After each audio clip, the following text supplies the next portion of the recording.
In this world of grimdark shooters and doomed anti-heroes, it's nice to be able to turn to bright, bouncy games that lift our spirits. And games are great at giving us rainbow-soaked adventures in worlds we'll never forget, like popping candy for the eyes. But what happens when you scratch away the cheerful covering and find something rotten beneath? In this video, we'll be looking at 7 cutesy-looking games which, upon reflection, are hopelessly dark. And we've deliberately excluded Nintendo games here because so many of them embody this trope. And yes, we're looking at you, Kirby, you cannibalistic, soul-swallowing marshmallow. Here are 7 cute games that are secretly evil.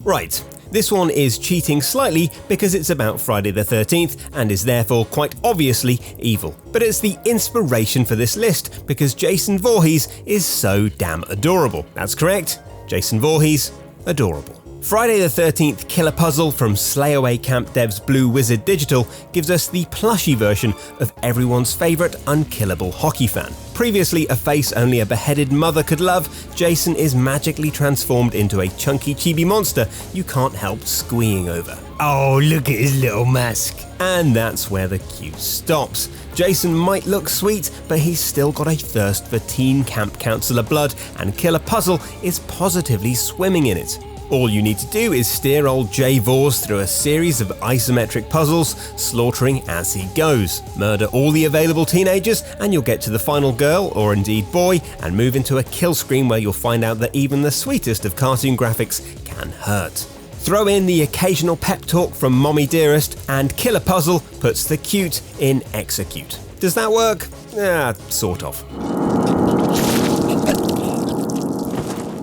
Developers The Behemoth are specialists in games that hide all the murder and suffering beneath a crisp cartoon veneer, and this is especially true of Battleblock Theatre. It's a heartwarming stroke horrible story about the crew of the SS Friendship, who are captured by evil felines and forced to compete in a gladiatorial arena. This means cages, burning, drowning and explosions, all while an audience of monstrous cats watches on. Proof were it needed that cats are all secretly out to get us. You'd never see this sort of behaviour from dogs. And the story behind the main villain is especially dark. Hattie Hattington, former best friend to one and all, is actually possessed by a demonic top hat, which is charged with the grief and sorrow of all of its past wearers, which explains why Hattie is constantly weeping. And the secretly nefarious vibe even stretches to the multiplayer elements. It's actually described as co-optional, meaning that betrayal is as much a part of the game as working together. So not only does Battleblock Theatre ruin fictional in-game friendships,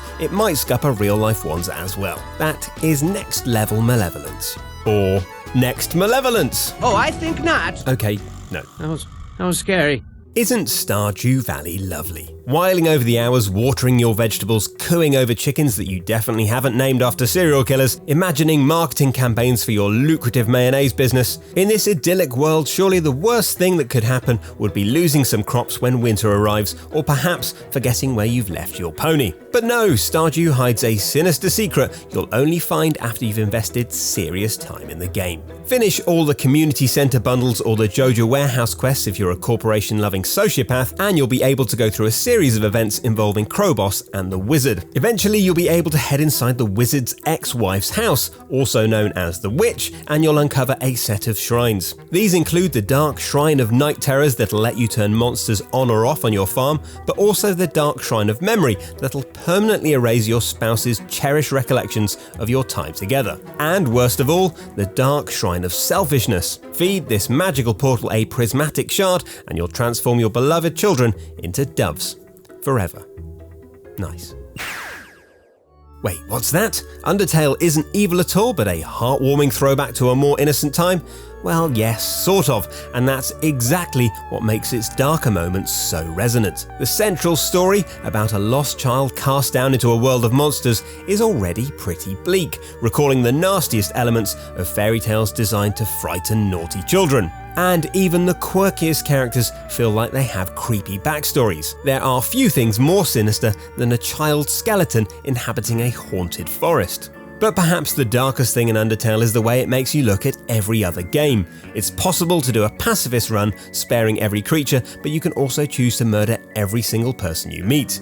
And while this is an especially horrible thing to do in Undertale, it's how it makes you look at games you've previously played that hits the hardest. That cold, clammy realization that you've been murdering communities of monsters your entire gaming life. What would Toriel say?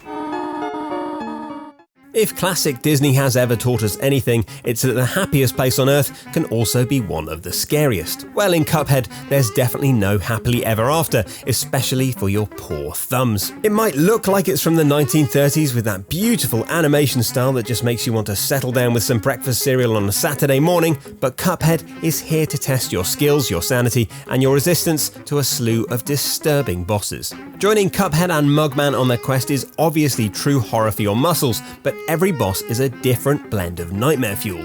If you're scared of it, it's probably here. A dancing flower that looks innocent and sweet before hitting you with a barrage of machine gun fire.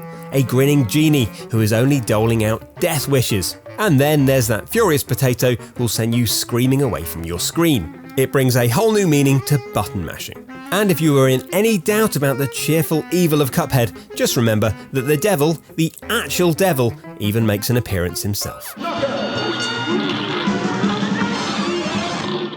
Oh, look at Yanni, there he is, just skipping along. Oh, look at the lovely world. Isn't the sea pretty and realistic?